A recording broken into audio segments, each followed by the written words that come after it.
We're good. Hey. All right, and I'm getting my refresher.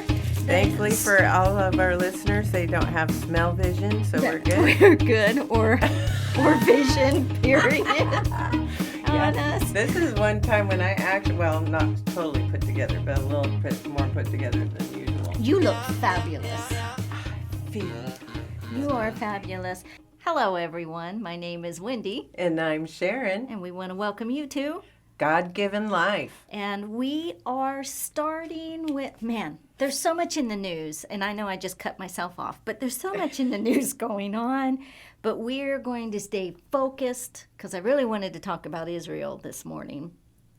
They took out Hamas's top leadership apparently in is it Qatar? Where was that? Qatar? Anyway, they bombed them.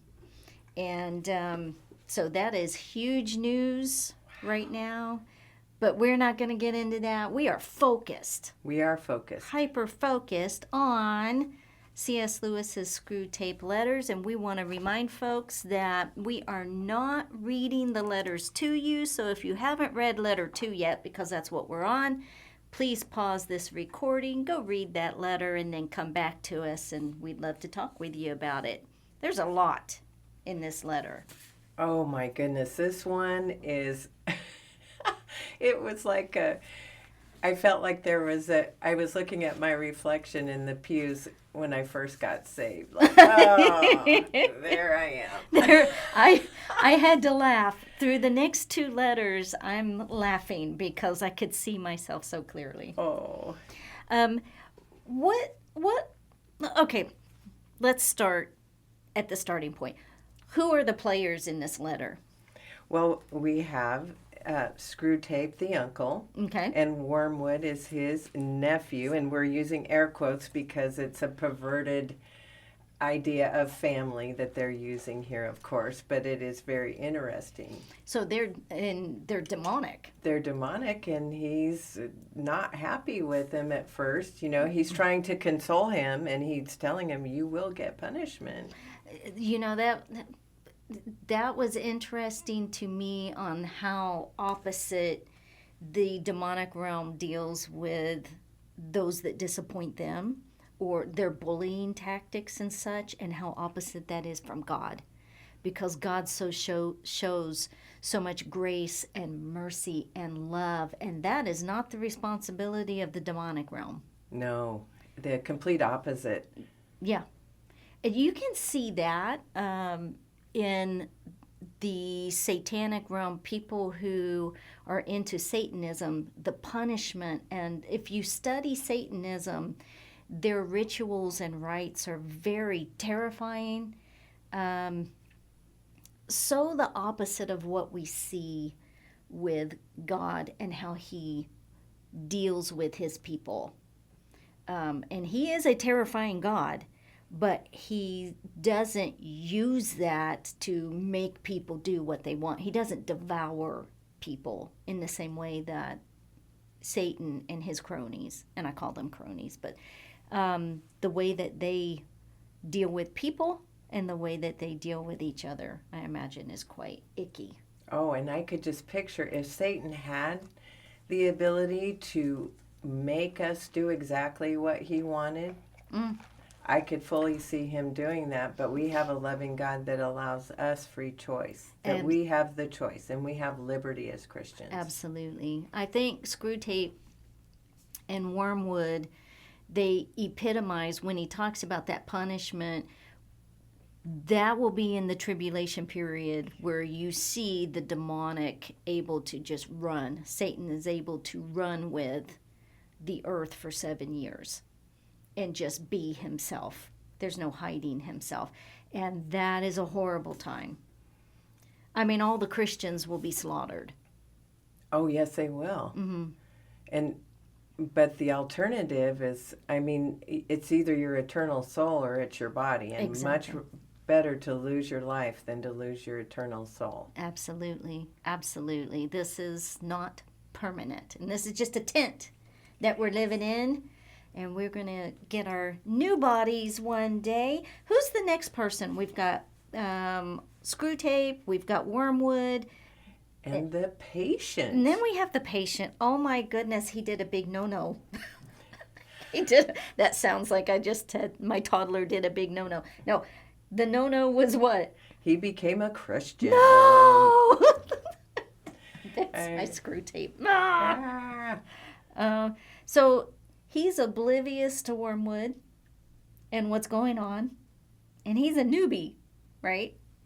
And then we have the Father below, which is, so we want to make sure that as people are reading, especially if you're not familiar with, the Bible and stuff, the Father below would be Satan. And then the enemy is who? God. So this is coming from a demonic perception. Point of view. So, so the enemy is God. And then we have the church is introduced. It is lovely. The eternal church and then the physical brick and mortar church. There we go. So let's move on to the synopsis of the letter because I find that fascinating. So we start out that the patient, as you already mentioned, comes to Christ and he becomes a believer. And Wormwood is in trouble. And so it's still possible, though, to get the patient into hell. Now, how is that possible? Because I love that. He was still very hopeful. He's like, no, well, this isn't a good thing, but we can use the church, being the group of people that are inside the church he's attending, to work on him. And turn him away from the Christian faith. So we believe once saved, always saved. That's the viewpoint that we're coming from. But is it possible to turn a quote-unquote Christian against God and still have him go straight to hell? Is that possible? And I use the air quotes, Christian. I don't know that it doesn't feel like you've been sanctified or that your life is completely changed over to Christ in the early times, that you are still vulnerable. There's a very vulnerable time. I do believe that once saved, always saved. But you're very vulnerable. And we've seen it. I've seen it where people that in my estimation, I thought were truly saved, that, wow. Right. 180. Yes. 180. They were never a part of us. And I think that's what this reminded me of, was the 4 different types of soil. Is that you have people who embrace the gospel in this emotional kind of frenzy, and they don't think things through, and they embrace the gospel and say, yeah, that's for me. I'm hungry. I want God to do stuff for me. For whatever reasons, they're not, they don't come in the right posture. So it's important when we come to Christ to have humility, to understand who we are in that created order, that we are sinners, and that there is an obligation to repent from our ways and turn to Christ and have Christ remove that sin. So there's a process of understanding. Now, are we going to understand all the deep theological, doctrinal things as we're doing that? Exactly what the miraculous entails? No. We just have faith that we need to be saved and God can save us. Yes. And it's through his son Jesus. So there's an understanding, a very basic understanding there. People who hear the word and embrace it, either there's not an understanding, there's no follow through, they can seek God with tears, but they're missing something within that. Either they're missing Christ, or they're missing repentance, or there's something, they're coming at it their own way with their works, maybe. Oh yeah, and a lot of times we can create our own God. Right. Our own idea of God. And that is not our own Jesus. Yes. Right. How we're going to go about right. praying. We talked about that before. Man, I can love Jesus, but he's a good guy. He doesn't have a problem with my sin. He's a guy just like me. He's a good prophet. He's a good teacher. yeah, I can embrace this Christianity thing.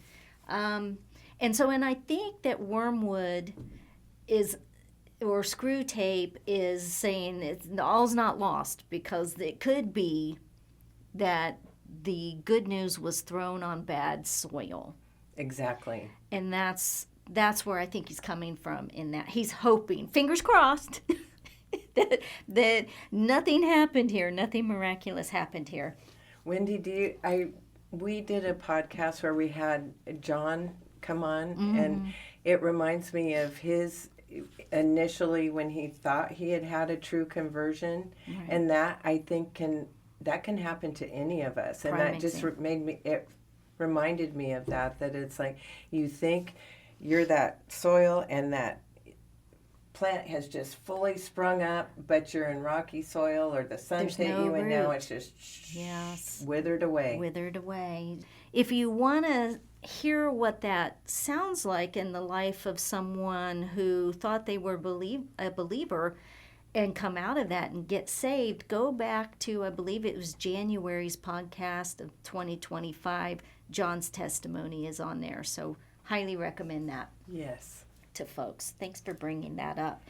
Now, as you said, the church could be used to turn the patient away from God. Well, all of our fellow attendees that we have sitting around us, yes, that can sing off key, as he says. Okay. Yes. Me being That's one why of them. I don't go to church. I don't want to lead anyone astray. It's not that the church is actively trying to lead people astray. We're talking about the real church. Right. In this. The people in the church. It's this perception. Wormwood says get him to focus on what his idea of church should be, or what his idea of church is. He has a preconceived notion of what church looks like, and it's exactly what he thinks it is. The first thing he does is he approaches the building. How does the building look in this? It's got the gargoyles? Right. The Gothic erection on the new buildings. And So immediately it's visual. He says appeal to his visual. He approaches the building. In 1941, the church in England, the architecture was that very Gothic, very large, very intimidating, very dark. And it was supposed to stand as a light, but it was so out of touch with where people were at the time. The church had, in 1941, very little influence, and humanism was on the rise in England. So by this time, people are getting more into philosophy, and they're coming out of mysticism and getting into humanism, philosophy, and atheism, right? That's moving into their politics. It's moving into the religion. It's moving into the society, and it's becoming, by 1950 and 60, humanism is going to be a huge crutch. Religion, non-religion. It's really starting to tell the church to sit down and be quiet. yeah, and they kind of did it. They did. That's that whole modernism thing. We're going to go after reason. We talked about that last week, I believe. Well, think about the time that they're in with the war going on, and situational ethics comes into play often here. And that situational ethics don't come into play if you're living as a Christian. Mm-hmm. There's either right or wrong. It's not based on the situation. Right. It's not based on my feelings. Right. There is a clear black and white, right and wrong. Exactly. And the things that were going on during war, of course, there is a lot of situational ethics going on. Yeah, there are. Justifying the actions. Mm-hmm. And you add that with evolution, and that takes on a whole new bent, doesn't it? Because it's survival of the fittest as well. So you have a lot of different ideologies that are playing in, from feminism to evolution to what you're talking about, the war, that again is becoming the phrase of the year, muddying the waters. I didn't even think about the women's movement, but you're right. There was quite a few things that were just all coming together. Mm-hmm. So as the patient decides he's going to go to church because now he is a Christian and that is his duty to go to church, the first thing he sees is the building. The second thing, he walks in and he's given... He's sitting next to people. Well, before that, he is handed these very old writings. Yes. This liturgical, here's your reader. So this is what we're going to be reading from in a language you're not going to understand. Songs that are difficult to read. Turn to page 10 in our book. I don't know if you all, yes. If you have our book, it's in on page 10. The annotation is quite interesting. I want to give you the name of the reader at the time that C.S. Lewis wrote this. It says, readers at the time this was written would recognize that shiny little book to be, and here is the name of it. Do you want to read it? Or Oh my goodness, it's a long one. You're going to have to read that one. The Book of Common Prayer and Administration of the Sacraments and Other Rites and the Ceremonies of the Church according to the use of the Church of England, together with... Yeah, no, that's still... That's still part of it. Oh my goodness. This is all... Keep going. Together with the Psalter or Psalms of David, pointed as they are to be sung or said in churches in the form or manner of making, ordaining, and consecrating of bishops, priests, and deacons. That's the whole title. What? How big a book was it? It had to be large just to contain the title. Who thought of that? Oh my goodness, can you imagine if people came to church today and you hand them this and that as a new believer and you're going, what in the world is this? I don't think it was in Latin or anything. It's just these words that we don't use today. That was absolutely crazy. And so you could see why someone would be overwhelmed coming into the church going, what have I just walked into? Oh, yeah, I wouldn't have a clue what I'm looking at. Right. Then, Miss Sharon, he gets to the people, right? Yes. He says the third thing that you're going to do, you're going to use that building, you're going to use those readers, and then third, the people in the building. What is he supposed to get him to focus on? He's trying to get him to focus on the people around him and judging them. He's judging them, and it's just a very interesting thing because it is such an easy path to go down. Right. I think it's appalling to think that someone would look at me and go, "Oh, that double chin." Oh, and it makes me, like, "Oh, she's wrinkled." Pat, pat, pat, pat, pat. Yep. Let me stick my neck out like a turtle here. So that people, again, everyone wants to sit at the cool kids' table. Well, yes, and then you see someone that walks in that you go, oh, I know he was at the bar last night. Oh wait, so that's a different thing that we get into, because this one is just that picture. So he has a specific picture and he walks in and the picture comes to life. He pictures Christians being these double-chinned, out-of-touch, traditional, oily people, right? He mentions that, who sing off-key. And so the point is for him to feel like he's a notch up than everybody else, right? He's better than these people socially, economically, philosophically. These guys are backwards, and I'm not. And And it can make a church nervous because you feel like, oh, we got to be on the next big thing or the coolest thing. We got to be the cool kids on the block or we're going to lose people. People are going to come in. So, is there any way to get rid of that smell? It's 100-year-old building. But, what's sad though is that when you have a new believer come in and they go, wow, these people, they're a little something touched in the head. Yeah.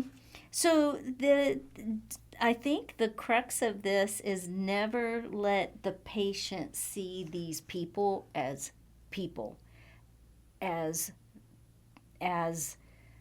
human beings. They're caricatures.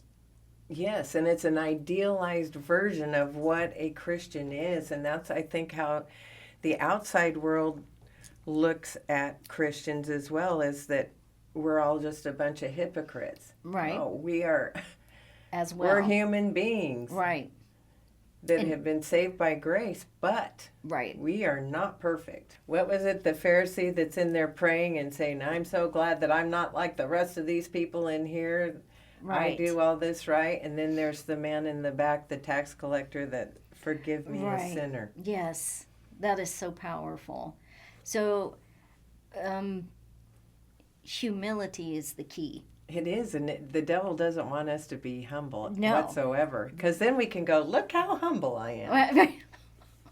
I have got this down. I am so humble. Right. I've never done that, so I don't know what you're talking about. So the other thing that he wants him to focus on, what he wants Wormwood to focus on, is feed his disappointment as a church man. That he goes into the church not just judging the people, but judge there's not enough, the church isn't meeting my expectations. So the sermons are too long and boring. They're not playing the right kind of music. There's not enough social events.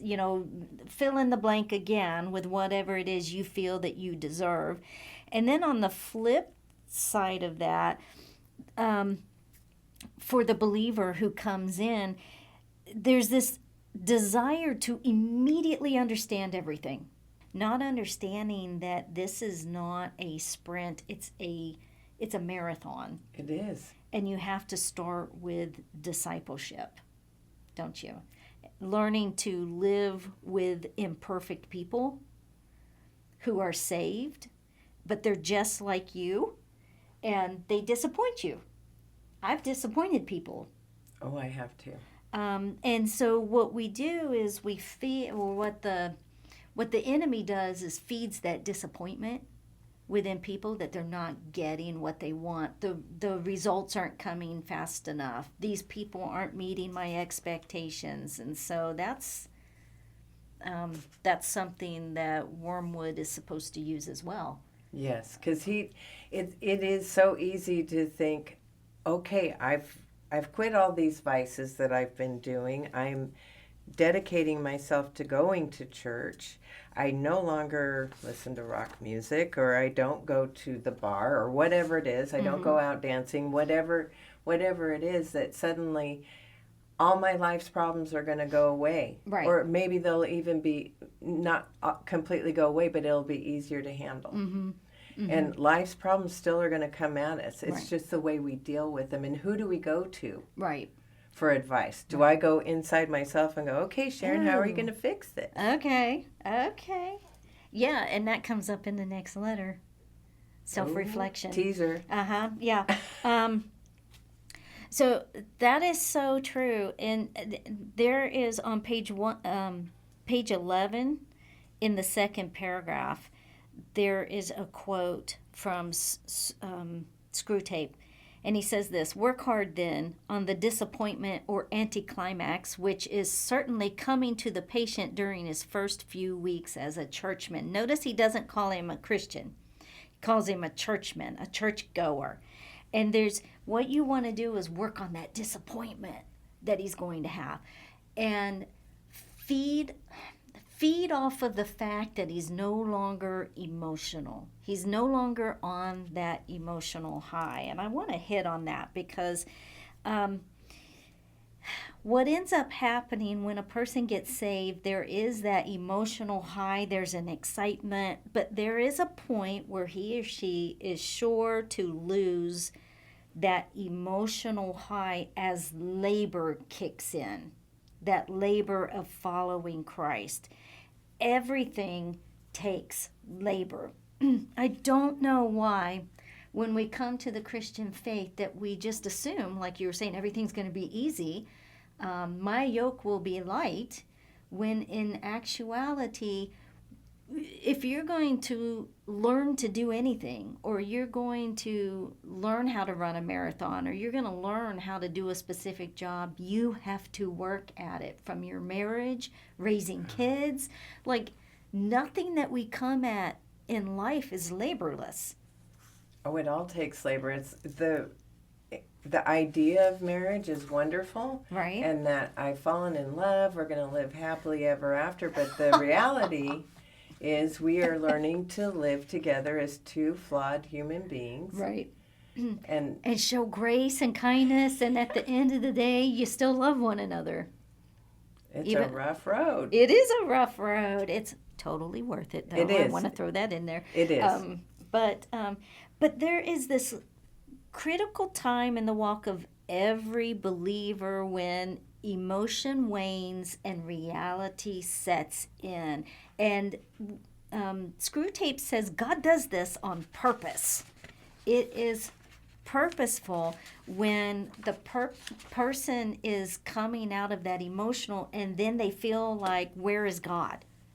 Lewis says God does this because he's brought us into the spiritual world as sons and daughters to be free. So there are a lot of different types of freedoms, but this is the freedom from being a slave to temptation. So God, after he saves us, he puts these goals in our lives as believers. So, well, how does this work? The Spirit begins to convict us and makes us uncomfortable when we go to do the very thing that we always used to do, but it's displeasing to God. But we weren't maybe aware that it was displeasing to God. So when I lied to my spouse before, it never bothered me, but now all of a sudden it does. When I curse in front of my coworkers, I lust after people, I scream at my kids, I have a critical spirit, fill in the blank again. And the joy of coming to Christ in those first few weeks, it's like, yay! And then it's tempered with conviction. And it's this realization that these things don't make me happy. And so there's an acclamation there, isn't it? That these things are no longer making me happy. I need to humble myself. I need to apologize. I need to bow to God's authority in my life. So that emotion of joy and love becomes a little bit more somber as realization kicks in. And now we've got love and joy tempered with, there's a little bit of sadness. Because I'm realizing I'm not doing what I'm supposed to do, and I'm having to remain humble. And that's not easy. And suddenly we feel like, because that love and joy is tempered with sadness and conviction and the icky stuff. Yeah, there's grief when we look back at our life. Yeah, and then we go, okay, well, I failed today. And that's our opportunity to come to God and confess our sin and talk to him and receive, again, forgiveness. Let him work on us. But we feel suddenly, God's so far away from me now. Like, where is God? I'm going through this tough stuff. Things are being removed from my life. Other things are being added that I never imagined. I'm feeling this conviction of sin. Oh, boy. And we feel, where is God? The same God that I came to, that I was so overjoyed and I felt his presence. Now I don't feel his presence so much. Why is that? Because the Spirit is now leading us through some very different things we have to acclimate to. But it's intended to draw us closer to God and see Him more clearly and see ourselves more clearly, and conform us into the image of Christ. But we don't understand any of that when we become believers. No, I did not. I did not. I minimized my sins so much, or I compared them to other people, or, well, at least I'm not doing this. And when you look at it from sin from the point of a holy God that has never sinned, will never sin. Yeah. It is kind of overwhelming at first. It's like, yeah, ooh. It is. But the goals that God has for us in being conformed into the image of Christ, we're not going to get there on emotion. No. It's going to be laborious. But we have a Spirit who's there laboring with us and leading us if we'll allow it. But the whole point of this is so that we can walk in freedom from temptation and from sin as well. And that's greater freedom than anything we would get from this world. Yeah. So this is grace. This is grace and trust. This is the walk of faith. So if folks are feeling like, oh, God is so distant, there's a reason for that. There's a purpose in it. It's interesting that Lewis brings that up. It's very profound. He is such a wonderful writer. He really comes to the heart of a matter in such it just really speaks to me. Yeah. And it makes me think that, God doesn't ever put any kind of temptation in front of us that we don't have a way to turn from it. Mm-hmm. And we always have hope in Him. Right. And as the new convert, this is what he's going to be dealing with in his first few weeks as he gets into church. The patient has what he calls a dry spell, where if he gets through that dry spell, not only is he going to be stronger, but he's going to have learned how to not kick against the goads and walk in faithfulness. So we're going to see how that works out in the next few letters. Is there anything in this that we haven't hit on that you're looking at and you want to share with our group here? I just remember when I first started going to church, before I was ever even had been saved, that I had this, and he mentions this credit, this ledger of, well, I've done this and I've done that. And even after I was saved, it was that feeling of, oh, I'm going to do works too.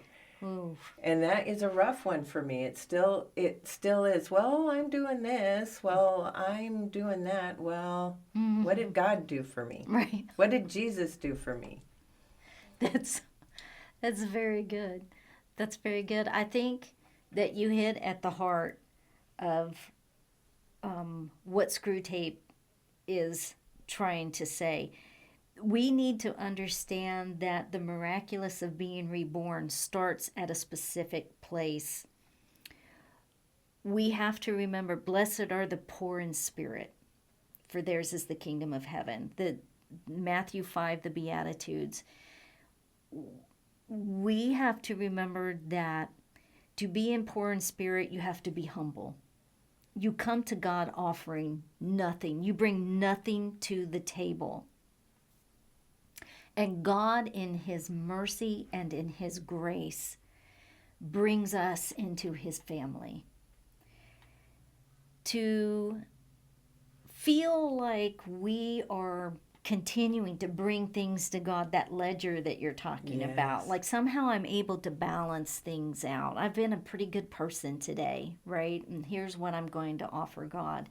That's not coming from a place of humility, that's pride. And we all fall into that. How many times at the end of the day have I gone to the Lord and said, wow, I feel really good today because I got this, and this done for you, Lord. And it's a moot point, because when I come to the Lord, I always need to keep Jesus in front of me, and understanding that Jesus is the one who allowed me to do this. Yes. Jesus is the one who brought me to the place, and that beautiful spirit that's within me. Without that spirit leading me to do these things, I'd have never gotten any of it done. There's no wisdom. There's no honor. There's none of that in here in the flesh. It is the Spirit who is working those things. So I think it's so important that we don't come to God with those dirty rags, but we understand that as we're sitting in church, or we're doing our business, whether we're going about our business in the world, it is all by the grace of God. We never lose sight of the fact that as soon as humility takes a leave of absence, pride is ready to step in there. Oh, that's really a terrible sin. Yeah. It is, and it can creep up on you like nobody's business. Well, and it's satanic. It is. It is, because the reverse of pride is that I'm not good enough. I'll never be good enough. And that is just as sinful as, false pride, or it just, he can use it in so many different ways. Right. The master of lies, the father of lies. The father of lies. He's going to continue with that into letter 3. Thank you for tuning in with us. Come back for letter 3. We appreciate the comment. Please leave a comment on what you found within the letter that meant something to you. In the meanwhile, I'm Wendy. And I'm Sharon. And we want to thank you for tuning in to The God-Given Life.